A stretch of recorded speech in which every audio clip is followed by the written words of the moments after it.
para ma-counter mo ang sinasabi at ang tinetempt sa'yo ng devil, dapat alam mo ang salita ng Diyos. Alam mo kung ano ang nakasulat sa Bible. Kasi that is ang pinaka-effective na way para itaboy yung temptation at itaboy si Satan. Isang beses di ba?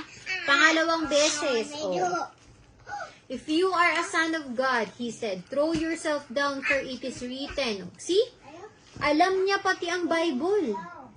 See, Satan yan It is written, sabi niya. Alam mo, si Satan kasi angel naman yan Alam niya yan He will command his angels concerning you and they will lift you up in their hands so that you will not strike your foot against a stone. Yun na nga ang sinasabi ko.